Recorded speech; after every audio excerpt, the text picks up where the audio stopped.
Hear ye, hear ye. Hey, it's all with another video, and we're going to do a blog read of the Ghost of Karesh content update. That's going to be season 3 of The War Within, which is kind of funny because it's called The War Within, but we're going to space for the third and what I'm guessing is the final story season thing of The War Within. But anyway, there is a video. So I'm going to link you to the video where people, we have these two lovely ladies and one dude who talks about this. But we're going to be going through the blog post here, give some reactions and some extra thoughts based on some of the things that we saw in this video. So again, link to the video is there, as well as the blog post if you want to just kind of read it on your own.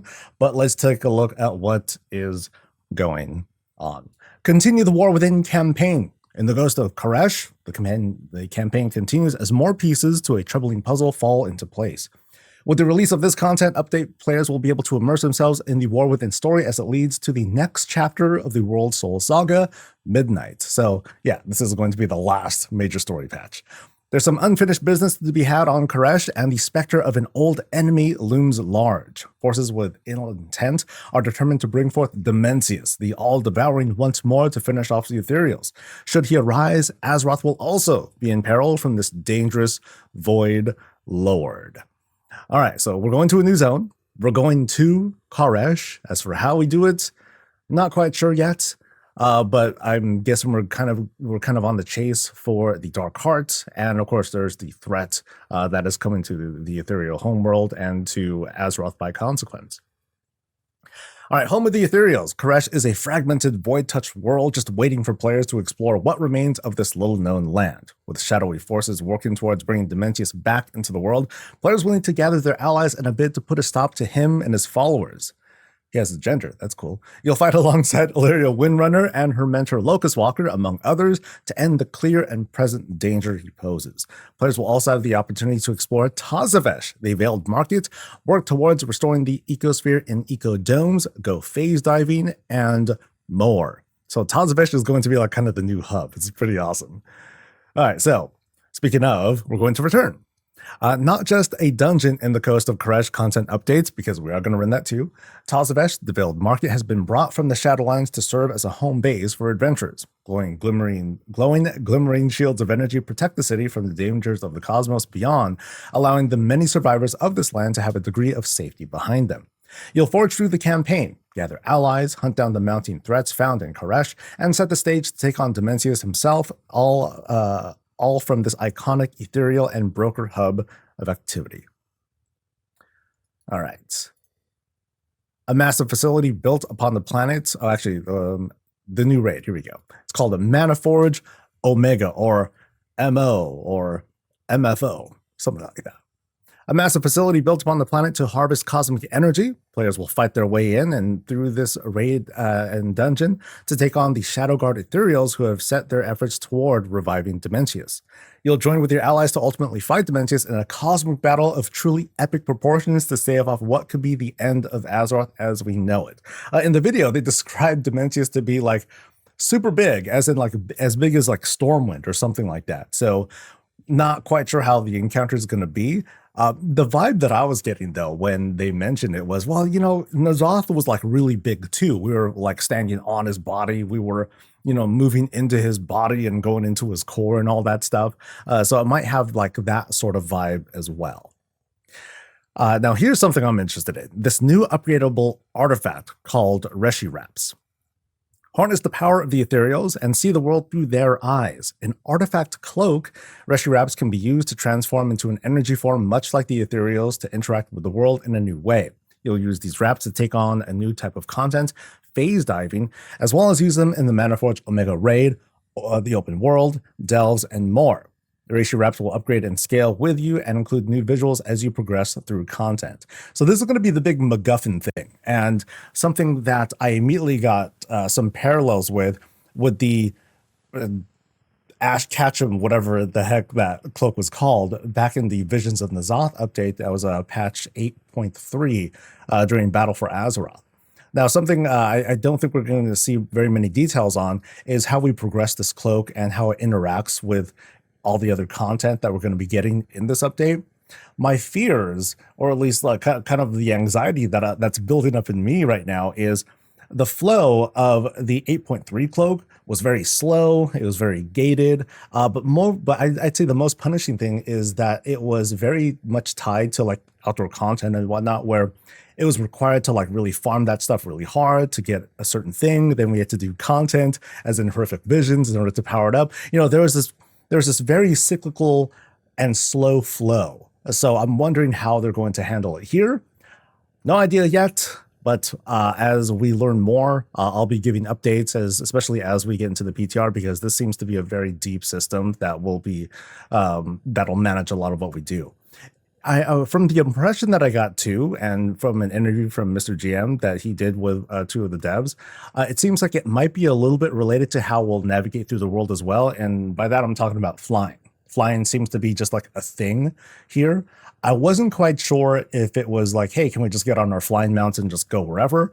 Or are we going to use this cloak to find some way to fly around? From the video, using this cloak will basically phase the entire zone into like something else entirely, which basically gives us not exactly two zones, but sort of a two-zone experience. So I guess we're going to learn more right here. Wrap up and go phase diving. Enter untethered space by using your Reshii Wraps to experience a whole new aspect of Karesh. You'll experience new creatures, objectives, world quests, and some new mechanics, all within the overlay of this world.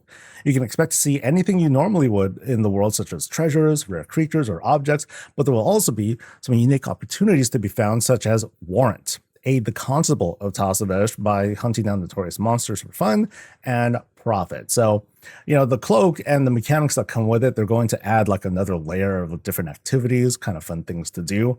But again, the whole powering up and everything, that's what I'm very curious about. There's going to be a new delve called the Archival Assault. Found within the Azure Vaults, within the Dragon Isles, you'll encounter ethereal pirates, and brokers who are plundering the delve. Using the Reshii Wraps will unlock unique challenge gateways to bosses or challenge rooms.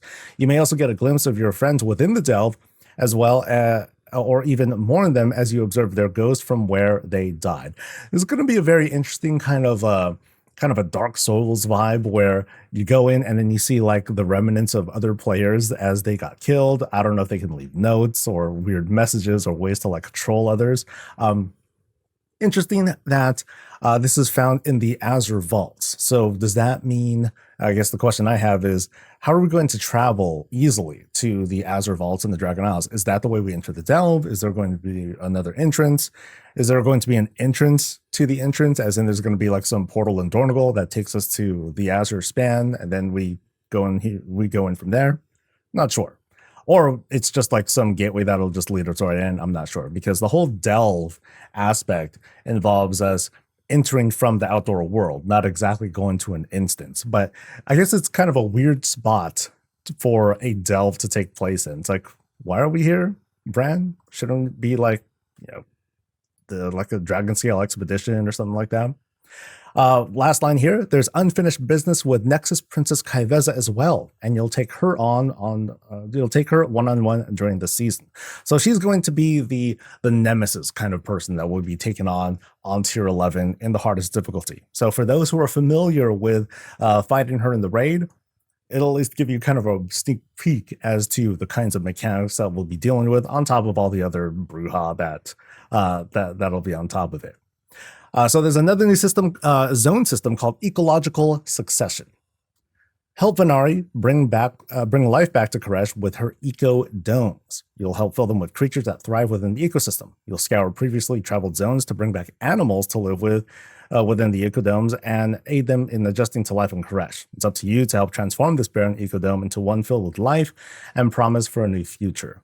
So it's kind of like this, something that I've always liked doing is kind of having that feeling of zone development, or like the actions that we take. It takes like this, in this case, it might be like some barren, empty zone, a powered down biome sort of thing. And we help to build it up into something cool and full of rewards and animals and pets and, other fun stuff. So this sort of tells me that this particular system is going to feel kind of optional.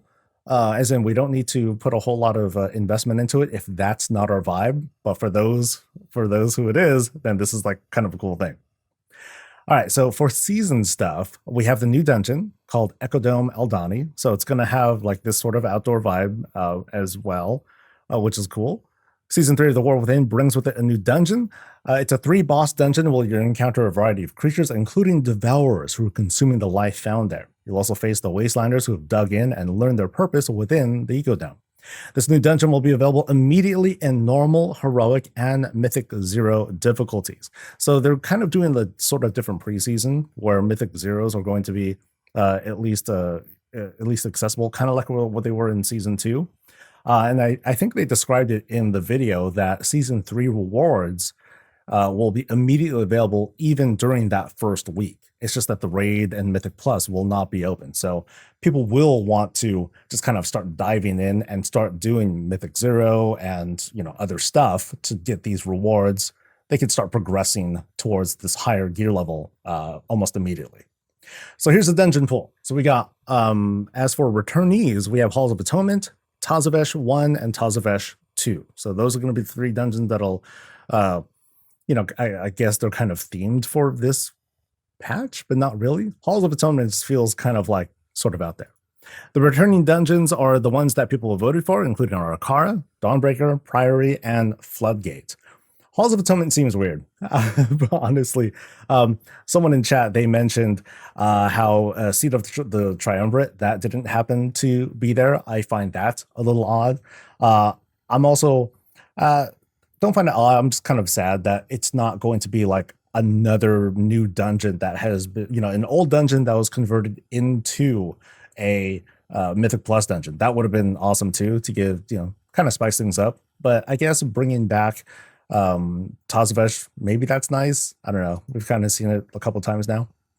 And Tazavesh will return as a full mega dungeon. So this is an interesting one. So now we're going to get like kind of like a side, sort of a side thing that might feel sort of like the Dawn of the Infinite dungeon when that came in season 2 of Dragonflight, where that basically gave us hero gear.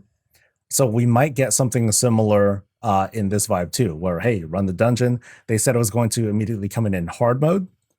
So I'm going to expect, you know, better rewards.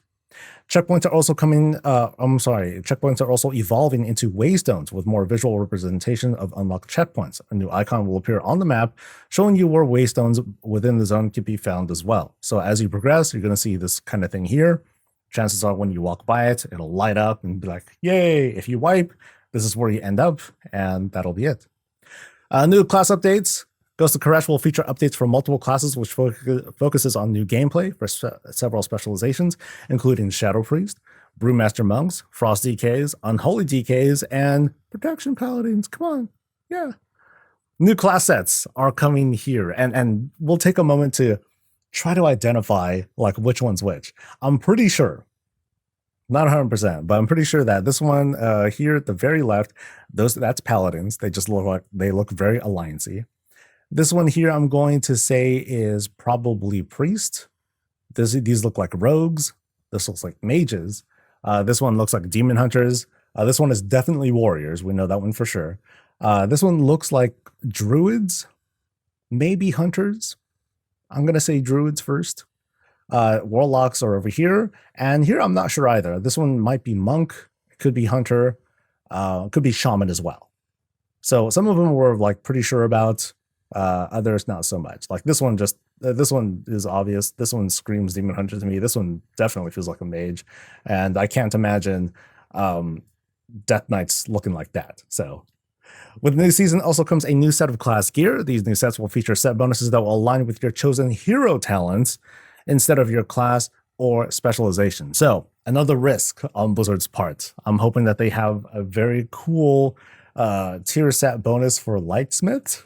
I don't know how that's going to work, but hey, that might be cool. And PvP updates. They're going to get their own kind of mini zone. Several PvP talents will be updated with the content update. Players will also be able to undertake a new world quest to vanquish their foes on the Vanquisher's Wake Island. This new point of interest is a perfect spot to hang out for those seeking to go toe-to-toe in some outdoor PvP battles. So expect a bunch of assassins to go over here and farm you. That's going to be fun. So there's no quest required for entry. Simply turn on war mode and enter with caution. And that's what we got so far. So far, I'm hoping for like tons more feature updates. I'm still hoping that I can like transmog one glove into like this, and get asymmetrical glove transmog and all sorts of fun stuff. But yeah, let me know what you guys are excited about. Let me know what you guys are scared of or what sucks immediately. Let me know your impressions in the comment below.